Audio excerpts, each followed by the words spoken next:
तो एक व्यक्ति जिसकी उम्र होती है लगभग 60 वर्ष के आसपास और उसकी जो पत्नी होती है उसकी उम्र होती है 40 वर्ष के आसपास। पत्नी देखने में बेहद खूबसूरत होती है और वो 5 माह की गर्भवती होती है और उसको एक 9 वर्ष की बेटी भी होती है। पर एक दिन वो जो व्यक्ति होता है वो व्यक्ति बड़ी ही बेरहमी के साथ में अपनी पत्नी का कत्ल कर देता है और कत्ल करने के बाद में फिर वो एक ब्लेड लेता है और ब्लेड लेने के बाद वो अपनी उस 9 साल की मासूम बेटी को पहले जमीन में लिटाता है और लिटाने के बाद में उसकी गर्दन को ब्लेड से काट कर उसकी भी तड़पा तड़पा करके हत्या कर देता है। जब पुलिस 1 महीने के बाद उस व्यक्ति को गिरफ्तार करती है और गिरफ्तार करने के बाद में जब उससे पूछताछ करती है तो पुलिस को जो कहानी सुनाता है वो सुन करके उसे जान करके शायद आप लोगों के पैरों के नीचे की जमीन खिसक जाएगी। तो आदाब, नमस्कार, सत श्री अकाल, मैं सागर पटेल। दोस्तों, कहानी शुरू करें उससे पहले आप लोगों से एक छोटा सा निवेदन है कि अगर अभी तक आप लोगों ने मेरे इस चैनल को सब्सक्राइब नहीं किया है तो मेरे इस चैनल को सब्सक्राइब कर बेल आइकन को जरूर दबाएं जिससे कि मेरा हौसला बढ़ता रहे।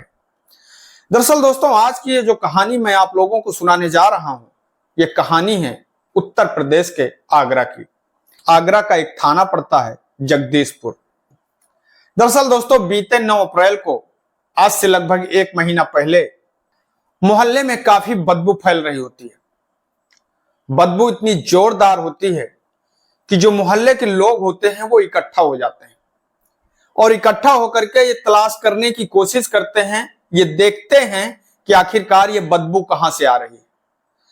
उस मोहल्ले की जितनी भी गलियां होती हैं, जितने भी फालतू पड़ी हुई जगहें होती हैं, उन जगहों को हर एक व्यक्ति जाकर के तलाश करता है, ढूंढता है, ये जानने की कोशिश करता है कि आखिरकार ये बदबू किस चीज से आ रही है। उन्हें ऐसा लगता है कि शायद कहीं पर कोई जानवर मर गया होगा या फिर कोई कुत्ता मर गया होगा या फिर कोई बिल्ली मर गई होगी और शायद उसके सड़ने की ये बदबू आ रही है। मोहल्ले के सारे लोग इकट्ठा होकर के एक एक जगह को छानते हैं पर उन्हें कोई पता ही नहीं लगता कि आखिरकार ये बदबू कहां से आ रही है। 9 अप्रैल तो बीत जाता है, अब दूसरे दिन आता है 10 अप्रैल और जैसे ही 10 अप्रैल आता है, 10 अप्रैल को सुबह वो बदबू और तेजी के साथ में फैलने लगती है। मोहल्ले के सारे लोग फिर एक बार एकत्रित होते हैं क्योंकि अब लोग बेचैन हो रहे थे, उन्हें चैन ही नहीं पड़ रही थी। जैसे बदबू की वजह से लोगों का दम सा घुटने लगा था। लोग फिर एक बार इकट्ठा होते हैं और ये जानने की कोशिश करते हैं कि आखिरकार ये बदबू कहां से आ रही है। तभी जब कुछ लोगों को ऐसा लगता है कि जो उस मोहल्ले का एक मकान होता है, जो इस मकान का मालिक होता है मोहम्मद राशिद, लोगों को ऐसा लगता है कि जैसे इस घर के अंदर से बदबू आ रही हो। तब लोग उस मकान के दरवाजे को खुलवाने की कोशिश करते हैं पर मकान का दरवाजा अंदर से बंद होता है। लोग सोचते हैं कि आखिरकार इस मकान के अंदर कोई जानवर नहीं जा सकता है, तो फिर कौन ऐसी चीज है, कौन सी ऐसी चीज है जिसके मरने की या जिसके सड़ने की बदबू बाहर आ रही है। बहुत प्रयास करते हैं उस मकान के अंदर जाने की, पर जब लोग उस मकान के अंदर नहीं पहुंच पाते तभी वो तुरंत जो जगदीशपुर थाना होता है उस थाने को ये सूचना देते हैं और सूचना पा करके पुलिस मौके पर पहुंचती है और पहुंचने के बाद में उस मकान का दरवाजा तोड़ा जाता है। पर जैसे ही पुलिस उस मकान का दरवाजा तोड़ती है, उस मकान के अंदर से इतनी ज्यादा बदबू आ रही थी कि शायद कोई भी साधारण व्यक्ति उस मकान के अंदर जा नहीं सकता था। पुलिस वाले अपनी नाक बंद करते हैं और नाक बंद करने के बाद में उस मकान के अंदर जैसे ही प्रवेश करते हैं तो सबसे पहली नजर उनकी एक जमीन पर पड़े हुए कम्बल पर पड़ती है। पुलिस उस कम्बल को उठाती है और उठाती है तो पुलिस देखती है कि वहां पर ब्लड बह चुका था और उस ब्लड में, वहां पर जो ब्लड बहा था उस ब्लड में कीड़े जैसे पड़ गए थे और 2 लाशें एक में लिपटी हुई, मां बेटी की लाश एक में ही लिपटी हुई पड़ी हुई थी। वो सड़ रही थी और उन्हीं की सड़ने की जो बदबू है वो पूरे मोहल्ले में फैल रही थी। पुलिस परेशान होती है, पुलिस ये पूछती है, पुलिस मोहल्ले के लोगों से जब उसके विषय में जानकारी करती है तो पुलिस को यह जानकारी मिलती है कि यह मोहम्मद राशिद का घर है और जो यह महिला है मोहम्मद राशिद की पत्नी सबीना है और जो बेटी है मोहम्मद राशिद की बेटी अनाया है। पुलिस अब मोहम्मद राशिद की तलाश करना चालू कर देती है, पर मोहम्मद राशिद का कहीं पर कोई पता ही नहीं लगता है, क्योंकि सबसे पहला शक पुलिस का और मोहल्ले वालों का मोहम्मद राशिद के ऊपर ही जाता है। पुलिस ये सोचती है कि आखिरकार इन मां बेटी की हत्या घर के अंदर अगर इस तरीके से किसी ने किया है तो सबसे पहला शायद मोहम्मद राशिद ही होगा। और मोहम्मद राशिद यहां पर कई दिनों से आया भी नहीं था। अब पुलिस उन दोनों डेड बॉडी को उठाती है और उठाने के बाद में पोस्टमार्टम के लिए भेज देती है। वो जो महिला थी उसका पेट जो होता है वो पूरी तरह से फूला हुआ था। उसे देखकर ऐसा लग रहा था कि जैसे वो महिला गर्भवती हो। तभी जो मोहल्ले के लोग होते हैं वो लोग बताते हैं कि जो सबीना थी वो गर्भवती थी। अब पुलिस अब्दुल राशिद को फोन करती है पर उसका फोन स्विच ऑफ होता है। उधर जब पुलिस देखती है कि जो अब्दुल राशिद की बेटी होती है अनाया, उसका जो गर्दन होता है वो पूरा कटा होती है और उसकी जो पत्नी होती है उसके सर पर डंडे से वार किए गए थे। अब सवाल यह था कि आखिरकार अब्दुल राशिद ने अपनी पत्नी और अपनी बेटी को इतनी बेरहमी के साथ में मारा है तो क्यों मारा है? पर इन सवाल का जवाब अगर कोई दे सकता था तो केवल दे सकता था अब्दुल राशिद। अब पुलिस अब्दुल राशिद की तलाश करना चालू कर देती है, क्योंकि अब्दुल राशिद जो होता है वो छत्तीसगढ़ का रहने वाला होता है, इसलिए पुलिस छत्तीसगढ़ भी जाती है। छत्तीसगढ़ जाती है और उसके बाद में पूरे आगरा को छान मारती है, पर पुलिस को कहीं पर भी अब्दुल राशिद का कोई सुराग नहीं मिलता। वक्त धीरे धीरे गुजरता जाता है। पूरा 1 महीना बीतने के बाद में 9 अप्रैल के बाद सीधे 9 मई को पुलिस का मुखबिर होता है, जो अब्दुल राशिद की तलाश कर रहा होता है, उसकी तलाश में लगा होता है, वो पुलिस को सूचना देता है कि आज जो बिजपुर का चौराहा है जहां पर नहर है वहां पर अब्दुल राशिद आने वाला है। अब पुलिस बैरिकेडिंग लगा देती है, उसको पकड़ने के लिए पूरी व्यवस्था कर देती है। रात के करीब 9 बजे के आसपास का समय था और उसी समय जो अब्दुल राशिद होता है वो बाइक से आ रहा होता है।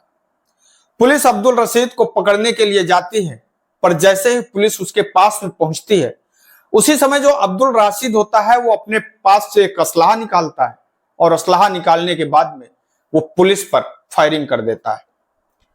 जवाब में पुलिस भी फायरिंग करती है। पुलिस उसके पैर में गोली मार देती है और जब उसके पैर में गोली लगती है तो पुलिस उसको गिरफ्तार करती है। पुलिस उसे गिरफ्तार कर लेती है और गिरफ्तार करने के बाद में पुलिस जब अब्दुल राशिद से पूछताछ करती है, वो उससे पूछती हैं कि आखिरकार तुमने अपनी पत्नी और अपनी बेटी की हत्या क्यों की? तो जो पुलिस को बताता है यह सुन करके आपको यकीन नहीं होगा। दरअसल दोस्तों अब्दुल राशिद पुलिस को बताता है कि उसकी जो पत्नी है वो इसकी तीसरी पत्नी थी। पहले उसकी एक महिला से शादी होती है जिससे कि उसका कुछ दिनों के बाद में तलाक हो जाता है। तभी वो दूसरी शादी करता है और जैसे ही वो दूसरी शादी करता है अब उसकी जो दूसरी पत्नी होती है उसकी अचानक मौत हो जाती है। तभी ये जो सबीना होती है यह उसकी तीसरी पत्नी होती है, क्योंकि जो सबीना होती है इसका अपने शौहर से तलाक हो जाता है और तभी जो उसके माता पिता होते हैं वो एक अच्छे लड़के की उसकी शादी करने की तलाश कर रहे होते हैं। आज से कुछ दिन पहले उनकी तलाश पूरी होती है और वो अब्दुल राशिद के साथ में सबीना की शादी कर देते हैं। दरअसल दोस्तों जो 9 माह की बेटी होती है वो अब्दुल राशिद की नहीं होती, बल्कि सबीना का जो पहला पति होता है उससे होती है। अब सबीना 5 महीने की गर्भवती होती है, पर वो बताता है कि साहब उसकी पत्नी जो है जब वो घर से काम के लिए निकल जाता था तो दिन भर किसी दूसरे व्यक्ति से फोन पर बातें करती थी। जब भी वो फोन करता था तब भी वो फोन पर बिजी रहती थी।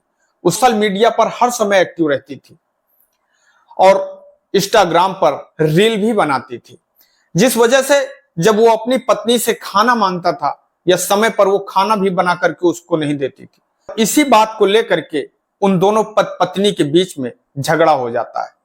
झगड़ा इतना ज्यादा बढ़ जाता है कि अब्दुल रशीद को गुस्सा आ जाता है और अब्दुल रशीद एक डंडे से अपनी पत्नी सकीना के ऊपर कई वार कर देता है, जिससे कि वो जमीन पर गिर जाती है और मौके पर ही उसकी मौत हो जाती है। ये खड़ी सब कुछ उसकी 9 साल की बेटी देख रही होती है। वो चीखने लगती है, चिल्लाने लगती है। उसकी चीख को शांत कराने के लिए अब्दुल रशीद अब बाथरूम में जाता है और वहां पर जो एक ब्लेड रखा होता है दाढ़ी बनाने के लिए, उस ब्लेड को लेकर के आता है और उसके बाद में वो अपनी उस 9 साल की मासूम बेटी को लिटा करके उसकी गर्दन को ऊपर की तरफ करके उस ब्लेड से उस बेटी की गर्दन को काट देता है। वो बेटी तड़पती है और तड़प तड़प करके थोड़ी ही देर में उसकी भी मौत हो जाती है। और उसके बाद में वो दोनों डेड बॉडी को कंबल में लपेटता है और लपेटने के बाद में घर का मेन दरवाजा बंद करता है और बंद करके वो सीधा छत्तीसगढ़ चला जाता है। छत्तीसगढ़ में वो मार्बल का काम करता है, मगर कुछ दिन के बाद में उसे काम मिलना बंद हो जाता है। तब वो फिर से वापस आगरा आता है और उसे ऐसा लगता है कि शायद 1 महीने का समय बीत गया है और पुलिस सब कुछ भूल चुकी होगी। पुलिस इधर अब्दुल रशीद का इंतजार कर रही होती है, उसकी तलाश कर रही होती है। पुलिस अब्दुल रशीद को गिरफ्तार करती है और गिरफ्तार करने के बाद में उसे जेल भेज दिया जाता है। दोस्तों, इस कहानी से हम लोगों को एक सीख लेनी चाहिए कि एक छोटी सी गलती की वजह से, एक छोटे से शक की वजह से कैसे एक व्यक्ति, एक मासूम 9 साल की मासूम लड़की और एक महिला अपनी ही पत्नी का कत्ल कर देता है। अगर उसे ऐसा लगता था कि उसकी पत्नी गलत है तो वो अपनी पत्नी से बैठकर इस बारे में बात भी कर सकता था। और ऐसा करना भी चाहिए कि अगर आपको कहीं भी ये लग रहा है कि आपके साथ में कुछ गलत हो रहा है, आपका साथी कुछ गलत रास्ते पे जा रहा है, तो आपका परिवार है, आप अपने हैं और बैठ करके अपनों के साथ में इस विषय में बात कर सकते हैं, उसका कोई ना कोई निष्कर्ष निकाल सकते हैं। तो दोस्तों, इस कहानी को सुनाने का उद्देश्य किसी को ठेस पहुंचाना नहीं है, किसी को दुख पहुंचाना नहीं है, बल्कि आप लोगों को सजग करना है, सतर्क करना है। मैं आपका दोस्त सागर पटेल इन्हीं शब्दों के साथ में आपसे विदा लेते हैं। कल फिर मिलेंगे किसी एक नई कहानी के साथ में, किसी एक नई सच्ची घटना के साथ में। तब तक के लिए नमस्कार, जय हिंद, जय भारत।